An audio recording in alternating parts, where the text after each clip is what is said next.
যে এই বছৰৰ আৰম্ভণিত জানুৱাৰী মাহৰ 6 তাৰিখে উমৰংচাও আসাম কোৱাৰী কালামাটিত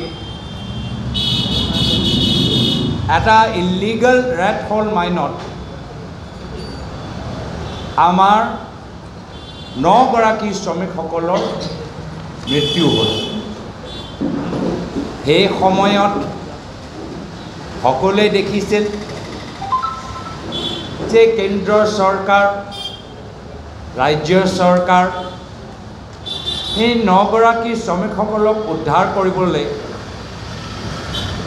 আপ্ৰাণ চেষ্টা কৰিছে,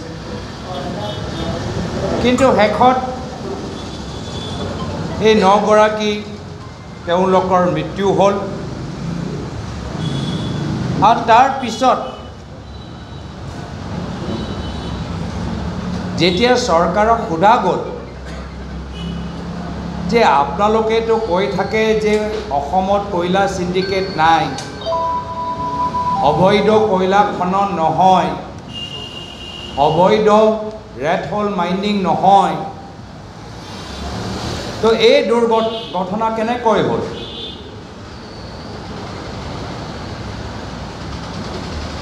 বাধ্য হৈ যোৱাৰ পিছত ৰাজ্যৰ চৰকাৰে তেওঁলোকে এটা ইনকুৱাৰী কমিশ্যন বহালে,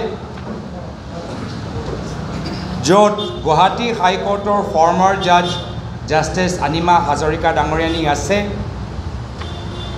এটা SITও গঠন হ'ল, যি SIT গঠন এই গোটেই কাণ্ডৰ লৈ তেওঁলোকে তদন্ত কৰাৰ নিৰ্দেশ কৰা গৈছিল। আৰু কিছু আসাম মিনাৰেল ডেভেলপমেণ্ট কৰ্পৰেশ্যনৰ বিষয়া আৰু আৰক্ষীসকলৰ টীম বনোৱা গ'ল, আৰু তেওঁলোকক নিৰ্দেশ দিয়া গ'ল যে অসমৰ ভিতৰত এনেদৰে যিমান অবৈধ ৰেড হোল মাইনিং কাম চলি আছে বন্ধ হ'ব লাগে। প্ৰিলিমিনাৰী তদন্ত কৰা গ'ল আৰু প্ৰায় 245 illegal red hole mining identify কৰা গ'ল আৰু চিল কৰা গ'ল। কিন্তু তাৰ পিছত আমি কোনো ধৰণৰ আপডেট নাপালোঁ। অসমৰ ভিতৰত যি অসমত মুখ্যমন্ত্ৰী হিমন্ত বিশ্ব শৰ্মা ডাঙৰীয়া কৈ আছে যে ইয়াত ইলিগেল ৰেড হোল মাইনিং নাই, অলপ ইনকুৱাৰী কৰিলে প্ৰায় 250টা ইলিগেল ৰেড হোল মাইন পালে। কেনেকৈ ইমান ৰেড হোল মাইন হ'ল? কোন কোন জিলাত হ'ল? স্থানীয় প্ৰশাসনৰ কি ভূমিকা? মন্ত্ৰীসকলৰ কি ভূমিকা? স্থানীয় আৰক্ষীসকলৰ কি ভূমিকা? বিধায়কসকলৰ কি ভূমিকা? চৰকাৰৰ কি ভূমিকা? গৃহ বিভাগৰ কি ভূমিকা? এনভাইৰনমেণ্টৰ কি ভূমিকা? এই ক্ষেত্ৰত মুখ্যমন্ত্ৰী আৰু তেওঁলোকৰ চৰকাৰ আমাক একো আজিলৈকে জনোৱা নাই। কোনো তেওঁলোকে নিজৰ ফালৰ পৰা পদক্ষেপ লোৱা নাই। সব কামটো ইডিয়ে কৰিব নোৱাৰে। ইডি এটা PMLA অন্তৰ্গত কিছু কাম কৰিব পাৰে, কিন্তু এনেকুৱা এটা সিন্ডিকেট এতিয়াও চলি আছে। ইয়াৰ ফাদিল কৰা দায়িত্ব, তদন্ত কৰা দায়িত্ব হ'ল অসম আৰক্ষীসকলৰ, গৃহ বিভাগ। আৰু তাত তেওঁলোকে কি ক'লে যে ইডিৰ এই ৰেডত কিছু কেছ ডায়েৰী তেওঁলোকে পালে, যি ডায়েৰীৰ ভিতৰত কেছ ইন কেছ আউট, পইচা কিমান সোমালে, পইচা কিমান ওলালে, গোটেই সেই তথ্যবোৰ তেওঁলোকৰ ওচৰত আছে। আৰু তেওঁলোকে কৈছে it was further reveal that coal mine owners and syndicate people used to coordinate with illegal coal mine operators in Margarita, Tinsukia to make it appear to be mined from legally sourced mines. মানে এই সিন্ডিকেটবোৰ কিছু মাৰ্ঘেৰিটা তিনিচুকীয়া ভিতৰত illegal কাম কৰা বেপাৰীসকলৰ লগত এনেধৰণৰ কাগজবোৰ বনাব যে গোটেই কয়লাটো লিগেল হয় তেনেকৈ তেওঁলোকে প্ৰমাণ কৰিবলৈ বিচাৰে। তো গোটেই এই ইয়াত লিখা আছে ইচ ট্ৰাক 12টা বা 16টা টন ইলিগেল মাইন কোল আনে আৰু এই গোটেই তদন্ত তেওঁলোকে ল্যাপটপ পালে, মোবাইল পালে, ফোন পালে। তো মই জানিবলৈ বিচাৰোঁ যে ইয়াৰ ওপৰত বৰ্তমান চৰকাৰে তদন্ত কিয় কৰা? যি SIT উমৰাংচাও পিছত গঠন হ'ল, এই SIT এইখিনি তথ্য কিয় লোৱা নাই? যি জুডিচিয়েল ইনকুৱাৰী গঠন হ'ল, এইখিনি বিষয় লৈ তেওঁলোকে তদন্ত কিয় কৰা নাই? নিশ্চয় ইয়াত BJP দলৰ ডাঙৰ ডাঙৰ মানুহৰ হাত আছে, তেওঁলোকে লুকাবলৈ বিচাৰে। তো আমিও জানিবলৈ বিচাৰোঁ যে এই যে SIT গঠন হ'ল, ইয়াৰ কিবা তাৰিখ আছে নেকি? ইয়াৰ কিবা ডেডলাইন আছে?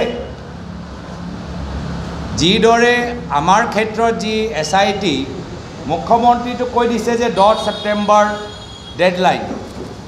তো মই জানিবলৈ বিচাৰোঁ যে SIT যে কয়লাৰ ওপৰত যে গঠন হ'ল, ইয়াৰ কিবা ডেডলাইন আছেনে নাই? মুখ্যমন্ত্ৰী আমাৰ ওপৰত যে SIT আছে তাৰ কথাবোৰ ৰাজহুৱা থাকে, কিন্তু অসমৰ ভিতৰত যে ইয়াত ডাঙৰ এটা বাস্তৱ সমস্যা যে আছে অবৈধ কয়লাৰ, সেই সমস্যা লৈ মুখ্যমন্ত্ৰীয়ে প্ৰেছ বাৰ্তা দিবনে নিদিয়ে? আৰু এই অসম মেঘালয় লৈ যে সিন্ডিকেট চলি আছে, এই ক্ষেত্ৰত প্ৰধানমন্ত্ৰী মোদী ডাঙৰীয়াৰ স্থিতি কি?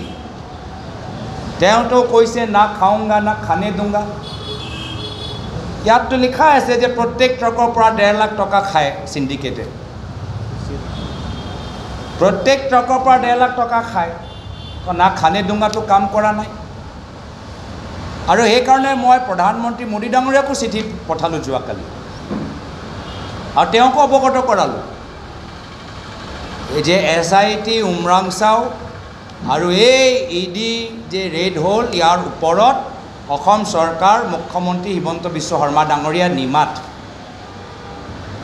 আৰু মই প্ৰধানমন্ত্ৰী মোদী ডাঙৰীয়াক আহ্বান জনাইছোঁ যে তেখেতৰ কাৰ্যালয় এই ক্ষেত্ৰত অলপ সময় দিয়ক, ইণ্টাৰেষ্ট লওক, খবৰ লওক, ৰিপৰ্ট লওক, আৰু এটা ডেডলাইন বান্ধি দিয়ক। মইতো ভাল পাইছোঁ আমাৰ ক্ষেত্ৰত ডেডলাইন বান্ধিছে, যদিও পলক ডেডলাইন মই বেয়া পোৱা নাই, কিন্তু এই ক্ষেত্ৰতো এটা ডেডলাইন দিয়ক। কি কোন ডেডলাইন, কেতিয়া আমি গম পাম যে কোন কোন ইয়াত মন্ত্ৰী জড়িত হৈ আছে?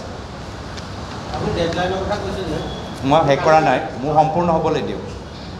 আৰু তাৰপিছত মোক কেতিয়াবা এই ক্ষেত্ৰত মোক মনত পৰে প্ৰাক্তন মুখ্যমন্ত্ৰী সৰ্বানন্দ সোণোৱাল ডাঙৰীয়ালৈ। কিয় মনত পৰে?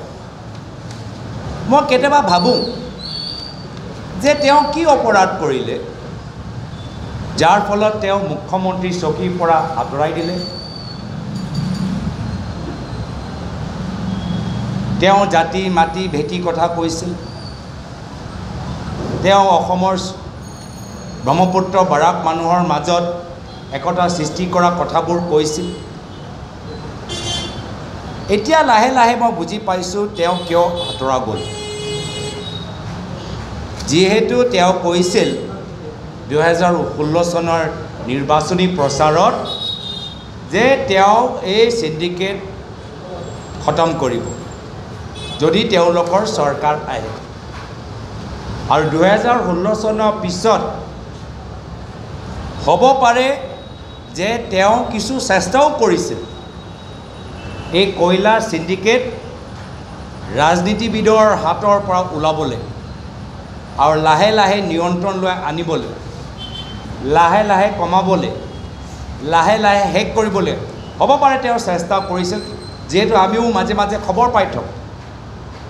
আৰু এয়া লৈ বিজেপি দলৰ মাজত ভূমিকম্প যিসকলৰ ৰাজনৈতিক যাত্ৰা সিন্ডিকেটৰ পৰা আৰম্ভ হ'ল যিসকলৰ ৰাজনৈতিক যাত্ৰা ব্ৰইলাৰ আৰু কণী সিন্ডিকেটৰ পৰা আৰম্ভ হ'ল সৰ্বানন্দ সোণোৱাল ডাঙৰীয়াৰ দিনত যেতিয়া কয়লা সিন্ডিকেটটো তেওঁলোকে নিয়ন্ত্ৰণ কৰিবলৈ চেষ্টা কৰিছিল সেইসকলৰ মাজত এটা ভূমিকম্প সৃষ্টি হ'ল আৰু হ'ব পাৰে সেইকাৰণে কোনো ডাঙৰ অপৰাধ নকৰাকৈ এজন জনজাতিৰ মুখ্যমন্ত্ৰী উজনি অসমৰ সৰ্বানন্দ সোণোৱাল ডাঙৰীয়া বিজেপি